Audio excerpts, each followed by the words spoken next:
महाराष्ट्रात जे शेतकरी आत्महत्या करत होते, ह्याच्या आधी केल्या, अजूनही चालू आहेत आणि पुढेही काय होतील, त्याबद्दल तुम्हाला काय वाटतं की आत्महत्या न करण्यासाठी शेतकऱ्यांना असा कोणता सल्ला देऊ शकता, किंवा ती लोक काय करत असतील, त्यांनी काय केलं पाहिजे, आता काय वाटतं तुम्हाला? शेतकऱ्यांनी आत्महत्या करणे म्हणजे ही थोडक्यात माझ्या मते तर त्यांनी हार पत्करली. बरोबर आहे. प्रामाणिकपणे जिद्दीने शेती केली आणि निसर्गाची साथ मिळाली तर शेतकरी आत्महत्याच करणार नाही. त्यांना मला प्रामाणिकपणे एवढंच सांगायचं आहे की तुम्ही प्रामाणिकपणे कष्ट करत राहा, कष्टाचं फळ कधी पण आहे. नुसतं कष्टच करत राहायचं की नवीन प्रयोग करायचे? नाही, कष्ट करून नवीन प्रयोगाची सांगड पाहिजे. बरोबर आहे. आजकाल बघतोय की नवीन प्रयोग करायला सहसा बरेच लोक तयार होत नाही. चाललंय, ऊस चाललाय, भात चाललाय, चाललं ते ह्यात या बाहेर पडतात का तर नाही पडत. आता तुम्हाला ह्याच्यातलं एक उदाहरण सांगतो. मी ही बाग छाटायला का सुरुवात केली तर मी साधारण एक 10-12 वर्षापूर्वी तर चालता चालता बैलांनी एक शेंडा खाल्ला.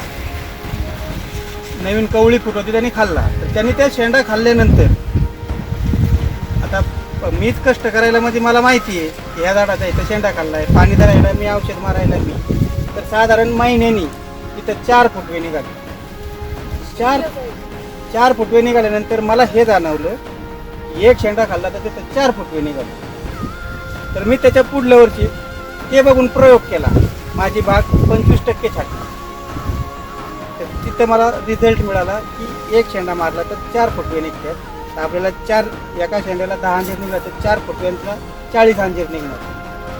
मी पुढल्या वर्षी 25% छाटल्यानंतर मला त्याचा रिझल्ट मिळाला. त्याच्या पुढल्या वर्षी मी पुन्हा 50% बाग छाटली की आपण फेल बी जायला नको आणि आपला प्रयोग बी सक्सेस होतोय का नाही. मग मी असं 2-3 वर्ष म्हणजे त्यावेळेस मला बैल गुरु झाला आणि त्याच्यातून मी हे शिकलो आणि आता मी 100% बाग छाटतो. म्हणजे तुम्हाला छाटणी करायचं कुणी हे आजपर्यंत शिकवलं नाही. आणि आणि त्याच्यानंतर मी आता 4 वर्ष झालं 100% बाग छाटतो आणि ही छाटलेलीच बाग आहे. तुम्हाला हे पतवे, आमाल, हे अंजीर हे तुम्ही तुमच्या डोळ्यांनी पाहू शकता.